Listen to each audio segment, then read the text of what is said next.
Hello and welcome everybody to another episode of Books and Bytes. Yeah. Today we're diving deep into Rational Expectations and Inflation by Thomas J. Sargent. Oh, yeah. This one you shared with us, and it's a fascinating, it's a collection of essays, really, Right. that apply this idea of rational expectations to try to understand major macroeconomic events. Yeah. Basically, the book digs into how what people expect about government policies, particularly monetary and fiscal policies, Right. really impacts what happens in the economy, Yeah. especially when it comes to inflation. Makes sense. And he uses all these great historical examples, Mhm. like hyperinflations in Europe, Yeah. the Reaganomics era in the U.S., Yeah. to illustrate these principles. And, one of the key takeaways is that for government policies to actually work and be credible, Right. they need to be consistent, Uh-huh. but also feasible. Yeah. Like considering how rational individuals will probably respond. So today we're going to consider the full scope of the book, Okay. looking at how these themes play out across the various historical episodes and theoretical discussions. It's good. So let's unpack this a little bit, Yeah. starting with the fundamental concept that underpins this whole thing, Okay. rational expectations. Right. What's the core of that idea? So at its core, rational expectations is the idea that people form expectations about the future based on all the available information. Not just past trends or what they hope will happen, but they actually use the available information. Right. Think about government policies, economic data, Yeah. and even how they think the economy works to make informed predictions. And then the key is they actually use these expectations to guide their own decisions Okay. about savings, investments, even like wage negotiations. So it's not about like having a crystal ball or anything like that, No, not at all. but being as informed as you can when you're looking ahead instead of just assuming things are going to stay the same. Okay, now early in the book, Sargent kind of tackles this Reaganomics period Right. and this concept of credibility. Yeah. And he uses this really interesting game of chicken analogy. Uh-huh. Can you kind of explain what that represents in this context? So the game of chicken analogy is meant to describe what was happening in the early 80s, Right. particularly with the Reagan administration's monetary policy. Okay. So you have the Federal Reserve, they're trying to reduce inflation. Okay. They're using tight monetary policy. Right. But at the same time, you have this fiscal policy involving big tax cuts and increased defense spending. And that meant large government deficits. So you've got the monetary brakes being slammed on, but at the same time you're hitting the gas on the fiscal side. Exactly. That sounds a little bit messy. Yeah, it does. And you're saying that people thought this was incredible. Yes. It's not like, wow, this is incredible. Right. But in the sense that, like, this is incredible. Yeah. This can't work. Ex- So the concern was that you couldn't have both tight money and these huge deficits forever. Exactly. Eventually, something would have to give. So you're saying basically the market was trying to figure out what was going to happen. Yeah. Like, would the Fed give up Right. and ease up on the money supply so they could finance all this debt? Yeah. Or would the government have to go back and change its spending and tax plans? Right. Were there other possibilities at the time? Yeah. So Sargent also talks about a 3-player version of the game, Okay. which brings in those who wanted to reduce government spending overall. Okay. So the thinking was maybe the pressure from lower taxes and this tight money would force cuts in government spending. Interesting, like a backdoor way to shrink the government. Exactly. Now, we know that the Reagan administration really put a lot of emphasis on these announcement effects. Yeah. The idea that if you clearly state a long-term strategy, that would immediately shift expectations. And then you get these good outcomes. But Sargent also points out this paradox Yeah. that the policy was still seen as incredible despite all of these announcements. Right. So why didn't they have the intended effect? Because the main issue was that it wasn't really feasible. Okay. So despite the rhetoric, people who understood economics could see that there was a fundamental tension between the fiscal and monetary policy paths and the underlying reality of how government finance works suggested that these policies couldn't really coexist. Right. So it's kind of like you can say what you want, but eventually the numbers have to add up. Exactly. Okay, so we've talked about the 80s. Yeah. Let's go way back, even further back, Okay. to a much more dramatic period. All right. early 1920s. The book examines the ends of 4 big hyperinflations. Right. Austria, Hungary, Poland, and Germany. Yeah. These were times of just unbelievable economic instability. So what were some of the key factors that ended these terrifying episodes? So there were some common threads. Okay. Despite each country being unique. Yeah. First, you had an independent central bank, either a newly established one or one whose commitment to refusing unsecured credit to the government was firmly established and believed. So basically the central bank was saying no more blank checks. Exactly. Right. That was huge in breaking this direct link between government spending too much and printing more money. Right. Because when the government spends too much, they've got to get the money from somewhere. Right. And if they're not getting it from taxes, they go to the central bank and say, hey, print more money. Exactly. Okay, so that's step one. What else? Second, that monetary policy shift was always paired with a really decisive change in fiscal policy. Okay. It was aimed at balancing the government's budget. So it's a two-pronged attack. Right. You've got the central bank being more responsible. Yeah. And then the government's got to get its act together, too.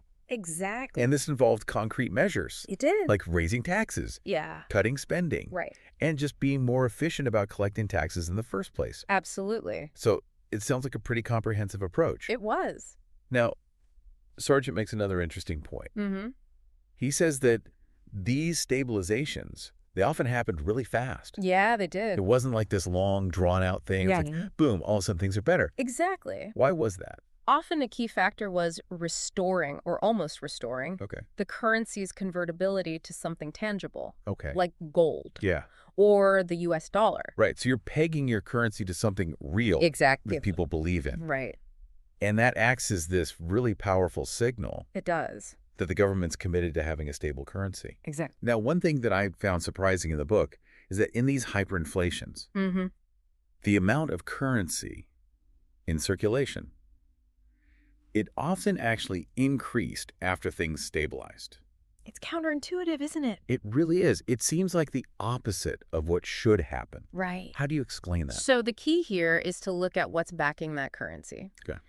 Before stabilization, it was often backed by government debt. Yeah. Essentially, promises from a government that people didn't trust. They thought they'd just print more money to pay their debts. But then after stabilization, right, things changed. They did. Right. The liabilities were now backed by things like gold, foreign exchange reserves, or sound commercial bills. Okay, so the amount of money might have gone up, but the stuff behind it was way better. Exactly. So it's like a shift from quantity to quality. Yeah. And crucially, credibility. Yes. That's a really important point. Now, there's one example, Czechoslovakia. Yeah. They managed to avoid hyperinflation altogether. They did. What did they do? So after World War I, Czechoslovakia, under Alois Racine, they took some early steps to prevent inflation. They implemented capital controls. They stamped their existing Austro-Hungarian currency to create their own independent currency. Right. And crucially, they committed to a tight monetary and fiscal policy right from the get-go. So they're like, we are not going down that inflationary path. Exactly. We're going to be fiscally responsible from the start. Right. And that actually worked. Yes, it did. That early commitment and consistent action were key to their success. It's like a strong dose of preventative medicine. Yeah, exactly. Applied early and consistently. Absolutely. Now, were there any famous quotes or observations from this period that Sargent highlights? Yeah, there's a great one from Bresciani Tironi, who studied these hyperinflations, and he was struck by how fast things changed. He said, "Whoever studies the recent economic history of Europe is struck by a most surprising fact. The rapid monetary restoration of some countries where for several years paper money had continually depreciated. Instead, the passing from a period of tempestuous depreciation of the currency to an almost complete stability of the exchange was very sudden." It's amazing how quickly things shifted once credibility was restored. Yeah, it really is. Okay, so we've talked about these extreme cases. Yeah. The book moves on to stopping moderate inflations, specifically looking at the methods of Poincaré and Thatcher. These are situations where inflation was high, but not completely out of control. Now, Sargent compares these momentum theories of inflation to rational expectations. So what's the main difference? So with momentum theories, the idea is that inflation just has this kind of built-in inertia, driven by things like wage contracts, past experiences, and this gradual adjustment process. So these theories suggest that bringing inflation down will be a long and painful process. You'll probably have high unemployment for a while. So it's kind of like you're trying to turn this huge ship around. Right. It takes a long time. Exactly. But then on the other hand, you have rational expectations. Right. And they highlight the potential for these really credible and decisive policy changes to quickly change people's expectations. So if people believe that the government is really committed to fighting inflation and has a plan that makes sense, then they'll change their behavior. And that could lead to a faster and less painful reduction in inflation. So it's like if you can convince everyone you're serious about fighting inflation, then it might actually become easier to do. Right. Now, Sargent analyzes Margaret Thatcher's strategy in the UK. The medium-term financial strategy. So what was her approach? Her approach was gradualist. It was this pre-announced plan to slowly tighten monetary and fiscal policy over several years. So a slow and steady approach. But what kind of questions did this raise? Well, from a rational expectations perspective, the fact that there were still big deficits projected raised questions about the long-term credibility of the plan. So it's like, yeah, you'd say you're going to do this over the next few years, but are you really committed? Right. You know, are you really going to stick to it? Exactly. And was there a worry that the government might end up just printing more money? There was, to cover those deficits, which would just lead to higher inflation down the line. And Sargent brings up this K% rule for monetary growth. How does that fit into this discussion? So a K% rule is where the central bank commits to a fixed rate of growth for the money supply. And Sargent points out that this just doesn't work if the government has these big ongoing deficits. Because if the government is constantly spending more than it takes in, it has to finance that difference somehow. And under a strict K% rule, the pressure to just give up and print money to cover those deficits would be huge. And that would destroy the credibility of the whole monetary policy. It's like trying to stick to a diet. But constantly being tempted with all this delicious food. Exactly. Eventually, you're going to give in. Now, you've got Thatcher's gradual approach. And then Sargent compares it to Poincaré's stabilization of the French franc in the 1920s. So what were the key differences there? Poincaré's stabilization was marked by this really broad political consensus. Everybody was on board. And importantly, immediate fiscal action. They raised taxes a lot.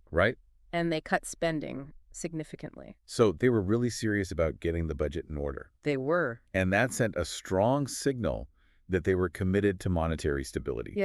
Along with their efforts to stabilize the franc. It wasn't just the central bank doing its thing. The whole government was working together. Absolutely. Now, were there any other factors going on in France at that time? Yes. So after World War I, there was all this uncertainty about German reparations, which contributed to the franc's initial depreciation. But the key to Poincaré's success was the political will and those decisive fiscal actions. So again, it's about credibility. Consistency. And a unified approach. Exactly. The book then talks about this idea of unpleasant monetarist arithmetic. It sounds a little bit ominous. It does, doesn't it? What's the main idea here?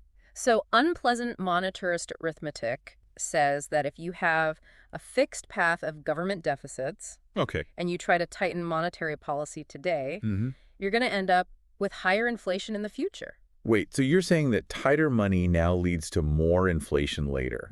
How does that make sense? So think about it like this. When you tighten monetary policy, you slow down the growth of the money supply. That means the government gets less revenue from seigniorage. Essentially the profit from printing money. Now, if government spending and taxes stay the same, that reduction in seigniorage means they have to borrow more to finance their deficits. And that means more debt and bigger interest payments in the future, eventually to deal with that. The central bank will have to loosen monetary policy, probably by printing more money, Okay. which leads to higher inflation. So it's like you're trying to be tough on inflation in the short term. Yeah. But if you don't fix the underlying fiscal problems, Right. you're just making things worse down the road. Exactly. And you're saying that the key assumption here is that fiscal policy doesn't change. Right. The central bank eventually has to give in Right. and help the government finance its spending. That is pretty unpleasant. It is. It shows how important it is to coordinate monetary and fiscal policy. Absolutely. Okay, so the book then goes back to the Reagan deficits. Yeah. But this time maybe with the lessons of unpleasant monetarist arithmetic in mind. Right. Sargent talks about Barrow's tax smoothing theory as a possible explanation. Yeah. What's the basic idea there? So tax smoothing says that those big deficits might have been a way for the government to minimize the problems caused by taxes over time. Okay. The idea is that if the government knows it's going to have high spending or maybe low revenue coming in, it might make more sense to run deficits and then balance them out with surpluses later instead of just jacking up taxes right now, which could hurt the economy. So it's like spreading the tax burden out over time. Exactly. To make things a little bit smoother. Right. Instead of these big, sudden changes. Interesting. So it's not necessarily a sign of fiscal irresponsibility. Right. It could be this deliberate attempt to manage things for the long term. Exactly. But then Sargent brings back Wallace's game of chicken interpretation. Right. So how does that differ? So the game of chicken idea, as we said earlier, it sees the deficits more as a strategic tool used in a power struggle between different parts of the government that maybe have different goals about the size of government. Right, so it's more about politics than economics. Yeah. And Sargent also mentions that the Fed eased monetary policy in response to things like the international debt crisis. So how does that fit in? So the Fed easing policy, especially in response to the Mexican debt crisis in '82, might be an example of those unpleasant arithmetic pressures. Right, because high interest rates were causing problems. Yeah. And the Fed probably felt like they had to do something to prevent things from getting worse. Exactly. Okay, shifting gears a bit. Yeah. The book has this chapter about speculation against the Hong Kong dollar in the early '80s. What made this such an interesting case study? Well, Hong Kong's situation was pretty unique. Okay. First, they officially had a floating exchange rate, which means the value of the Hong Kong dollar was supposed to be set by the market. Yeah. But then there was this big uncertainty about the 1997 handover from Britain to China. Right, so you've got this unusual monetary system. Yeah. And then this huge political change looming on the horizon. Exactly. How did that affect the Hong Kong dollar? So even though they said it was floating, Sargent and his co-authors think that the exchange fund, which was like Hong Kong's central bank, was actually influencing the exchange rate. So they weren't really letting it float freely. Right. They were kind of nudging it in a certain direction. Yes, yeah. And then you had all this speculation against the Hong Kong dollar when property values were falling. Right. Because a weaker Hong Kong dollar would help institutions that were struggling with those falling prices. Exactly. So it's like they were trying to ease the pressure on the financial system. Yeah. Were there any other worries? Yeah, Sargent points out that Hong Kong had always had this really conservative fiscal policy. Okay. But they were starting to move away from that. Right. With more government spending and potential pressures related to the handover. Yeah. So that might have also contributed to the speculation. Interesting. So even small changes in fiscal policy can have big effects on currencies. Yeah. Especially when you have all this political uncertainty. Absolutely. Okay, finally the book ends with a chapter called U.S. Then, Europe Now. Right. And it compares the early U.S. to the EU today. What are the key similarities there? So Sargent says that the EU today is kind of like the U.S. under the Articles of Confederation in both cases. Yeah. The member states have most of the power to tax. Right, the individual states in the U.S. and the member countries in the EU. Exactly. So if you want to do anything big at the central level, you need everybody to agree. Exactly. Which is tough. It is. So you end up with a weak central government that can't really manage its finances. Yeah. And what happened in the early U.S.? Well, Under the Articles, the central government couldn't effectively tax or manage its debts, especially the debts from the Revolutionary War. Right. So the value of government securities plummeted, and the economy was really unstable. Yeah. Eventually, they realized this wasn't working, and they switched to the Constitution, which gave the federal government much more power. So they said, okay, we need to fix our finances before we can really do anything else. Exactly. And Sargent points out that this might be a lesson for the EU. Yeah. They need a strong central fiscal authority if they want a stable monetary system. Yeah. And he talks about Hamilton's plan to nationalize the state's debts as a way to create that strong federal government. Yeah. And the decision to honor the Revolutionary War debts, even though they were trading at a big discount, was a key step in building credibility. So they were like, we're going to pay our debts. Yeah. Even though it's going to cost us. Right. Because that's the right thing to do. Exactly. And that's how you build trust. Yeah. It's interesting that they focused on getting their fiscal house in order even before they really figured out their monetary system. Right. So sound money often follows sound fiscal policy. It seems that way. Bringing it all together. Yeah. What are the big takeaways from rational expectations and inflation? I think the main thing is that expectations are hugely important. They really shape economic outcomes. Yeah. Especially when it comes to inflation and government finances. Right. The government has to have credible policies. They have to be consistent. And they have to actually be feasible. So people have to believe that the government can and will do what it says it's going to do. Exactly. And Sargent uses all these examples. He does. From hyperinflations to Reaganomics to the early U.S. To show just how complex this relationship is. It is. Between monetary and fiscal policy and what people believe about the future. Yeah. And I think the key message is that understanding those expectations is crucial. Right. It's not just about the policies themselves. Exactly. It's about how people react to them. Right. And whether they believe the government is going to follow through. Absolutely. So it's not just about numbers. No. It's about psychology and trust. Exactly. Now, for our listeners out there, think about today's world. We've got persistent inflation. Economic uncertainty all over the place. Right. How do you think public trust and expectations are influencing how effective economic policies are today? That's a really good question. I think this book really shows that understanding what people believe about the future is absolutely critical. It is. If you want to solve these problems. Well, thanks so much for being here today. Thanks for having me. And to all our listeners, thank you for sharing your sources and joining us for this deep dive.